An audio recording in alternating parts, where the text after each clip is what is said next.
Hello friends, দার্জিলিংয়ে ঘোরা মানেই দার্জিলিংয়ে যে সাইট সিইংগুলো আছে, Tiger Hill, Rock Gardens, Gangamaya Park, এছাড়াও কিন্তু দার্জিলিংয়ে হিস্টোরিক্যাল প্লেস কিছু দেখবার আছে এবং সেটা ম্যালের খুব কাছে, ওয়াকিং ডিস্টেন্স। আপনারা কি সেই জায়গায় গেছেন কিংবা দেখেছেন? তো আজকে চলুন সেই জায়গায় আপনাদের আমি নিয়ে যাব, ম্যালের থেকে একদম খুব কাছে। দিনটা বৃষ্টি ভেজা, যদিও দার্জিলিং অল ওভার দ্য ইয়ারই ভালো লাগে, আর বিশেষ করে এই ম্যালটা তো খুবই ভালো লাগে। তো এই বৃষ্টি ভেজা দিনে আমি আপনাদের নিয়ে চলেছি একদম ম্যালের পাশে একটা ফেমাস মন্দির, যেটা দার্জিলিংয়ের লোকেরা তথা লেপচা লোকেরা খুবই ভক্তি ভরে মন্দিরটাকে পুজো করে, এবং হিন্দু মন্দির, যে মন্দিরটার নাম হচ্ছে মহাকাল মন্দির। হ্যাঁ বন্ধুরা, এই মহাকাল মন্দির হচ্ছে একদম দার্জিলিংয়ের ম্যালের adjacent, just a few walking minutes to reach over there. তবে হ্যাঁ, একটা জিনিস, একটু দম ধরে উঠতে হবে, কারণ চড়াইটা অনেকটা আছে। পাশেই উইন্ডেমিয়ার হোটেল বা দার্জিলিং অবজারভেটরি হিল, তার পাশ দিয়ে এই রাস্তাটা আপনারা সবাই চেনেন। এই রাস্তাটা যারা দেখছেন, ডান দিকে দেখলেই কাঞ্চনজঙ্ঘার ফুল ভিউটা এখানে দেখা যায়। এছাড়াও এই রাস্তাটা জগার্সদের জন্য প্যারাডাইস। যারা দার্জিলিং গিয়ে ভোরবেলা একটু হাঁটাহাঁটি করেন কিংবা একটু ছোটাছুটি করেন, এই রাস্তাটা তাদের কাছে খুবই উপভোগ্য রাস্তা, কারণ দারুণ কাটের সময় এবং অনেকটা দূর এখান থেকে যাওয়া যায়। লাফিং ক্লাবটাও একটু এগিয়ে গিয়েও দেখতে পাওয়া যায়।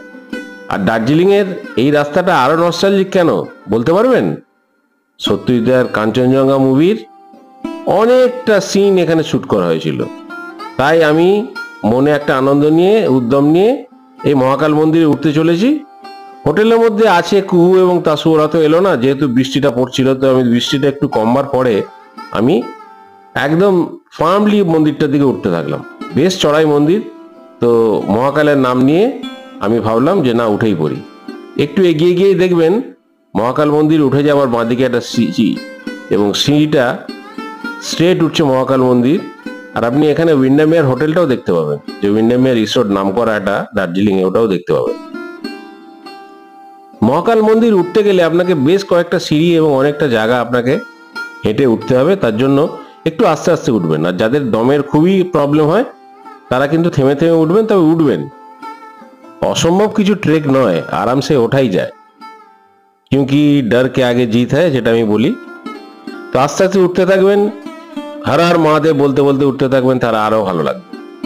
এই যে সোজা বারান্দাটা দেখছেন, এটা উইন্ডেমিয়ারের একটা এক্সটেনশন, হয় সার্ভেন্টস কোয়ার্টার, না হলে একটা অন্য কিছু হবে, তবে উইন্ডেমিয়ারের এক্সটেনশন। বাঁদিকে ঘুরে আমরা উঠতে থাকলাম। তো যাই হোক, এই মন্দিরে ওঠার আগে মন্দিরের ব্যাপারে কিছু আমি আপনাদের জানাই। মহাকাল মন্দির ভগবান শিবাকে ডেডিকেট করা হয়েছে, মানে মন্দিরটা লর্ড শিবার। মহাকাল মানে দ্য মাস্টার অফ কাল, কাল মানে হচ্ছে সময় অর্থাৎ টাইম। তো এই মন্দিরটা দ্য গড অফ টাইমকে ডেডিকেট করা হয়েছে। এই মন্দিরটা তৈরি হয়েছিল 1782 সালে, মানে 1782 সালে, এবং তৈরি করেছিলেন লামা দর্জি রিনজিং। এই অবজারভেটরি হিলটা, যার ওপর মন্দিরটা আছে, এই অবজারভেটরি হিলটা is actually amalgamation of Hindu and Buddhist religion. এখানে এই স্যাক্রেড স্পটটা অ্যাকচুয়ালি একসময় ছিল লেপচাদের। লেটার এই মনেস্ট্রিটা কনস্ট্রাক্ট করেছিল লেপচা এবং ভুটিয়া মিলে। কিন্তু সমস্যাটা হয় কি, গোর্খারা অ্যাটাক করে 1768 সালে, এবং এই ফ্যাটাল অ্যাটাকের পর এই পুরো মনেস্ট্রিকে ওরা ভেঙে দিয়েছিল, এবং ডিউ কোর্স এটা আস্তে আস্তে হিন্দু মন্দিরে ট্রান্সফার হয়, মানে চেঞ্জ হয়, এবং স্থানীয় যে নেপালিরা আছে ওরা এখানে পুজো করতে থাকে। এবং ওদের যে ভগবান, সেটা হচ্ছে আমাদের হিন্দু ভগবানের মধ্যে তিনজন, ব্রহ্মা, বিষ্ণু এবং মহেশ্বর। তিনটে শিবলিঙ্গ স্থাপন করে ওরা পুজো করতে চালু করে। বেশিরভাগ ক্ষেত্রেই দেখা যেত যেখানে লেপচারাই আসতো, কারণ গোর্খারা এর আগেনস্টে ছিল। এবং এই হিন্দু গড ব্রহ্মা, বিষ্ণু আর মহেশ্বরের টেম্পল তৈরি হলো তারপরে, এবং মেন টেম্পলটা কিন্তু এদের তিনজনকে নিয়ে, যেটা আমরা একটু পরে গিয়ে দেখব। এই চড়াইটা অ্যাকচুয়ালি যেতে যেতে একটু হাঁপ লাগে, কিন্তু আপনারা দাঁড়িয়ে দাঁড়িয়ে যাবেন। তবে আরেকটা ব্যাপার যেটা আমি বলছি আপনাদের, এবং ভিডিওটার মধ্যে দেখবেন, যেখানে প্রচুর বাঁদর, কোনো কিন্তু জিনিস বের করবেন না, এটা একটা বড় প্রিকশন দিচ্ছি। মানে বের করেছেন কি ফেঁসেছেন। আমি তো বারবার ধরে ক্যামেরাটা লক্ষ্য করছিলাম যে যদি ক্যামেরাটা একটা ছিনতাই হয়ে যায়, মানে ছিনতাই হবে মানে কি, ওরা তো কিছু করবে না, নিয়ে গিয়ে ওটাকে নষ্ট করে ফেলবে, এরকম নাকি অনেকেই বলছে যে দাদা जैसे जैसे ऊपर चढ़ोगे थोड़ा ख्याल रख के चढ़ो। क्यों? क्योंकि बंदर हाथ से जो भी मिलेगा खींच के ले जाएगा, মানে বাঁদর হাত থেকে যেটা এটা পাবে সেটা নিয়ে চলে যাবে, তাই জন্য খুব সাবধানে আপনারা উঠবেন। আমি কিন্তু খুব সাবধানে উঠছিলাম, এবং এই মন্দিরের ফার্স্ট ঢোকার এন্ট্রান্স হচ্ছে এইটা। আপনাকে উঠে আসতে হলো একটা ছোট্ট ট্রেক করে, উঠে এসেই এটা মন্দিরের চাতাল আছে, এবং এর থেকে মন্দিরটা একটু উঁচুতে উঠতে হবে, যেটা মেন মন্দির। এবং এই মেন মন্দির যাওয়ার আগে অনেকগুলো মন্দির আপনারা দেখতে পাবেন। এই মন্দিরের মধ্যে যে চাতালটা আছে, এখানে অনেক লোক জুতো খুলে, একজন জ্যোতিষী মতন ভদ্রলোক পুরোহিতই তার কাছে বসে হাতে অনেকে ধাগা বাঁধাচ্ছেন, আপনারা বাঁধাতেই পারেন। এটা হিন্দু বিলিফ, হিন্দু বিলিফের মধ্যে এইসবগুলো পড়ে এবং অনেকেই মানে। তো আমার একটু এক্সপ্লোর করার ছিল বলে আমি আর বেশি দাঁড়ালাম না, কিন্তু আমি ভাবলাম যে কি থেকে কি হতে পারে, কারণ অনেক জিনিস আমরা না বুঝেও করি। তো তো এই জন্য আমি এইটা আর ওয়েট না করে আমি আমার জায়গায় যেতে থাকলাম। আর চারিদিকে অ্যাটমসফিয়ারটা একবার দেখুন, কি বিউটিফুল জায়গা। এখান থেকে যদি মেঘ না থাকতো, যেহেতু আজকে বৃষ্টি হয়েছে বিকালবেলা, এবং মেঘটা ছিল বলে কাঞ্চনজঙ্ঘাটা নাহলে একদম ক্লিয়ার দেখতে পাওয়া যেত।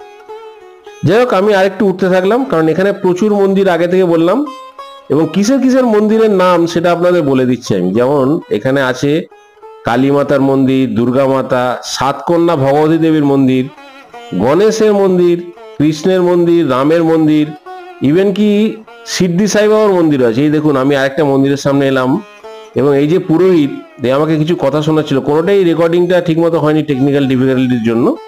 উনি মাথায় আমাকে একটা তিলক পরিয়ে দিলেন, যেখানে কি একটা ওং লেখা ছিল এবং ত্রিশূলের চাপ ছিল। এটা সবাইকেই লাগানো হচ্ছে।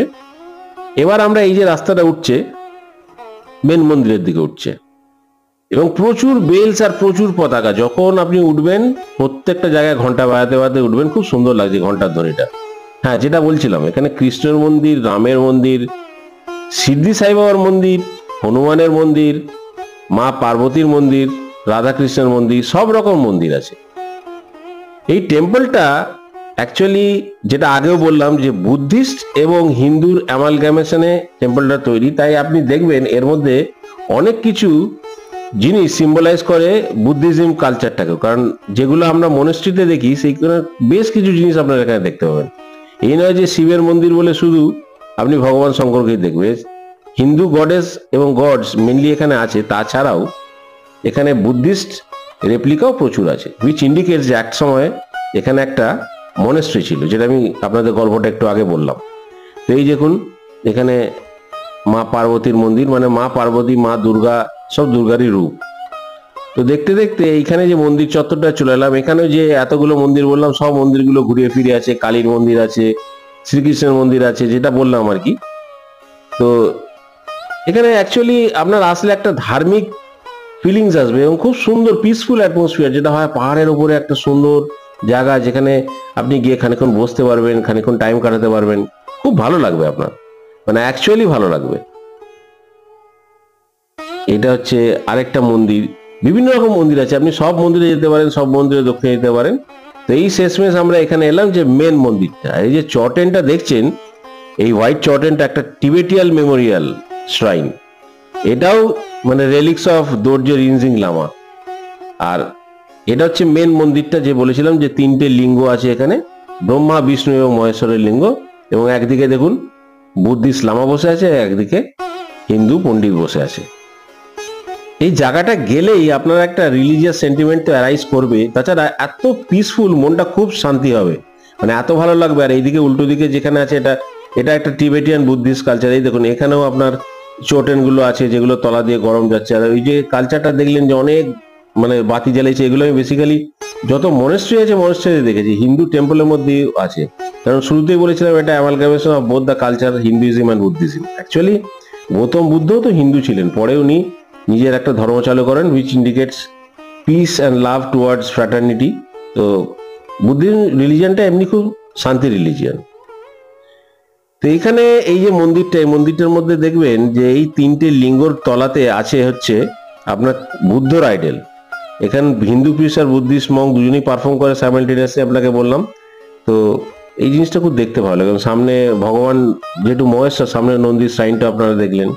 বহু লোক এখানে আসে, বহু বাচ্চা কাচ্চা এখানে ওঠে। সুতরাং আমি যেটা আগেই বললাম যে একটু আরাম আরাম করে উঠবেন, মানে আস্তে আস্তে উঠবেন, তাহলে কোনো অসুবিধা হবে না। যাদের ব্রিদিং প্রবলেম আছে তাদের একটু বসেও উঠতে পারেন, তবে একটাই প্রবলেম যে বাঁদরের প্রবলেম। মা কালীর মূর্তি এখানে আছে দেখতে পাচ্ছেন। সেন্স অফ রিলিজিয়াস ফিলিংস যদি পেতে চান দার্জিলিং এর মধ্যে, তাহলে কিন্তু মহাকাল মন্দিরটা অবশ্যই মিস করবেন না, এবং উঠবেন, একটা ট্রেকও হয়ে যাবে। এখান থেকে এত সুন্দর লাগে চারিদিকটা, মানে যদি না উঠতে পারেন তাহলে আর কি বলবো।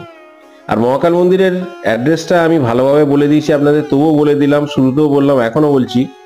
এই যে চৌরাস্তাটা আছে, একদম ওর থেকে 100 ইয়ার্ড, খুব জোর, মানে ম্যালটা থেকে আপনি ম্যালটাকে ফেস করছেন, যদি ভানুভক্ত ভবনের দিকে না যান, একটা হচ্ছে বাঁ দিক আর একটা হচ্ছে ডান দিক। ডান দিক দিয়ে যদি যান একটুখানি গিয়ে দেখবেন বাঁহাতে একটা সিঁড়ি উঠে পড়েছে, ওই সিঁড়িটা দিয়ে আপনারা স্ট্রেট উঠে পড়বেন মহাকাল মন্দির। ডান দিক বাঁ দিক কিছু নেই, ওই সিঁড়িটাই ঘুরিয়ে ঘুরিয়ে ঘুরিয়ে ঘুরিয়ে আপনাকে তুলে দেবে মহাকাল মন্দিরে। একটা অদ্ভুত জায়গা মহাকাল মন্দির, এত সুন্দর জায়গা। এবং এই টেম্পল টপ থেকে কাঞ্চনজঙ্ঘাটা খুব সুন্দর দেখতে পাওয়া যায়। আমার দুর্ভাগ্য আমি দেখতে পাইনি, কারণ একটা থার্ড হাইয়েস্ট পিক আমাদের বেঙ্গলের মধ্যে, মানে এটা একটা মানে অবিশ্বাস্য জিনিস। এবং কাঞ্চনজঙ্ঘা দেখার জন্যই কত দূর দূর যাওয়া, কোথায় কোথায় যাওয়া, কোথায় সিকিম, কোথায় নর্থ বেঙ্গল, কোথায় যাচ্ছি আমরা ঘুরতে। মহাকাল অর্থাৎ দ্য গড অফ টাইম, বিশাল বড় ব্যাপার। তো মহাকাল মন্দির দেখে আমি আস্তে আস্তে নিচে নামতে থাকলাম। আপনারা যদি ইচ্ছা করেন এখানে পুজো দিতে পারেন, প্রসাদের ডালাও নিচে থেকে পাওয়া যায়, ওপরেও পাওয়া যায় প্রসাদের ডালা, ওখান থেকে কিনে পুজো দিতে পারেন। তো আমি পুজোটা দিইনি, আমি জাস্ট মন্দিরগুলো দেখলাম, দেখে টেকে আবার আমি আমার গন্তব্যের নিচের দিকে নামতে থাকলাম। নেচারের অ্যাবান্ডেন্স এই দার্জিলিং এ না আসলে বুঝতে পারা যাবে না। যতবার আসি দার্জিলিংকে ততবারই ভালো লাগে। আপনাদেরও নিশ্চয়ই একই রকম লাগে। এত সুন্দর এর অ্যাটমসফিয়ার, এত সুন্দর এর অ্যাম্বিয়েন্স যে ছেড়ে বেশি দিন থাকা যায় না। এই দার্জিলিং ঘুরলাম, দার্জিলিং ঘুরে যদি আবার প্লেন্সে চলে আসি, আবার কদিন পরে মনে হয় দার্জিলিং চলে যাই। তাই বর্ষার সময় হোক, গ্রীষ্মকালে হোক, শীতকালে হোক, অল সিজনে দার্জিলিং আমাদেরকে টানে এবং খুবই ভালো লাগে। মহাকাল মন্দির থেকে নামবার পরেই এই বিউটিফুল সিনারিটা স্টার্ট হলো, এবং সেই বললাম এটা হচ্ছে pathway of joggers, pathway of workers. আপনারা যখনই দার্জিলিং যাবেন চেষ্টা করবেন অ্যাটলিস্ট এখানে কিছুটা টাইম কাটাতে, দারুণ লাগে। সলিটেয়ারে যদি পারেন একটা সময় আসবেন, লোকজন খুব কম থাকে। তবে বিকালের দিকে আমি যখন এসেছিলাম বৃষ্টি হওয়া সত্ত্বেও প্রচুর লোক। আর এই দেখছেন তলা থেকে কি বিউটিফুল মেঘ উঠছে, মানে কখন কি হবে ওয়েদারের এই দার্জিলিং তথা নর্থ বেঙ্গলে বলা যায় না। এত মুডি, হঠাৎ দেখবেন চারিদিকে মেঘলা হয়ে গেছে, চারিদিকে একদম ফগি, এবং হঠাৎ করে দেখবেন আবার রোদ্দুর উঠে গেছে, আবার খানিকক্ষণ পরে দেখলেন বৃষ্টি নেমে গেছে। তো এটা একটা মানে অদ্ভুত ব্যাপার, অদ্ভুত মায়াজাল। এটা যত দেখবেন তত এর প্রেমে পড়ে যাবে। তাই দার্জিলিং আমি এতবার গেছি, তবু যেন মনে হয় আবার চলে যায়। এই বর্ষাকালে আবার ভাবছি দার্জিলিং ঘুরে চলে আসি। দার্জিলিং অবশ্যই, দার্জিলিং অ্যান্ড ওর আশপাশ, যেমন আমার লেপচা জগৎও দারুণ লাগে। আমার ইচ্ছা আছে লেপচা জগতে গিয়ে একটা ব্লগ করবার, দেখি যদি পারমিট করে সময় নিশ্চয়ই যাবো। আর আপনাদের যদি ভালো লাগে অবশ্যই আমাকে কমেন্ট করে জানাবেন, তাহলে আমি চেষ্টা করবো লেপচা জগতের ওই সাইডটা, মানে ঘুমের থেকে বাঁদিকে যে রাস্তাটা চলে যাচ্ছে ওই দিকটা গিয়ে কিছু জায়গার ব্লগ করা।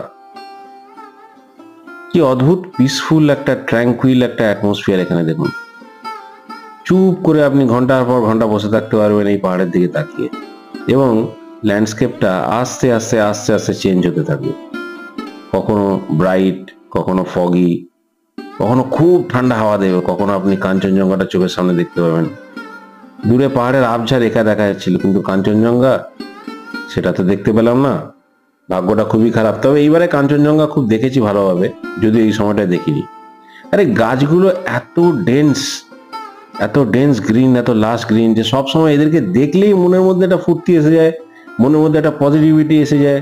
মনে হয় যেন আবার উদ্যম নিয়ে লড়ি, আবার ভালোভাবে কাজ করি, সকাল থেকে উঠেই যেন একদম পজিটিভ ভাবে চলতে পারি। আমি বলছি বলে নয়, আপনারাও দেখবেন যদি সুন্দর জিনিস দেখেন, কোনো সুন্দর সিনারি দেখেন, সুন্দর গ্রিনারি দেখেন, তাহলে দেখবেন মনের মধ্যে সত্যিকারের একটা পজিটিভ ফিলিংস আছে এবং মনে হয় নতুন উদ্যম নিয়ে কাজ করি। এটা শুধু আমার ক্ষেত্রে প্রযোজ্য নয়, সবার ক্ষেত্রেই প্রযোজ্য। তাই বলি বন্ধু, চেষ্টা করুন একবার যেন এখানে আসুন, একবার দেখুন। আমি শুভ্রজিৎ বলছি, আর আপনারা দেখছেন আমার ব্লগ। যদি এই মহাকাল মন্দিরের উপর ব্লগটা ভালো লাগে তাহলে অবশ্যই লাইক, শেয়ার, কমেন্ট এবং সাবস্ক্রাইব করবেন। আপনারা আমার ব্লগ সবাই দেখছেন কিন্তু অনেকেই সাবস্ক্রাইব করছেন না। প্লিজ প্লিজ প্লিজ রিকোয়েস্ট করছি যেন আপনারা সাবস্ক্রাইব করুন, তাহলে আমি আরো উৎসাহ পাবো ভালো ভালো ব্লগ তৈরি করবার, ভালো ভিডিও তৈরি করবার আপনাদের দেখানোর জন্য। আর আমি বলি আপনারা খুব ভালো থাকবেন, সুস্থ থাকবেন, নিজেও ভালো থাকবেন, অপরকেও ভালো রাখবেন।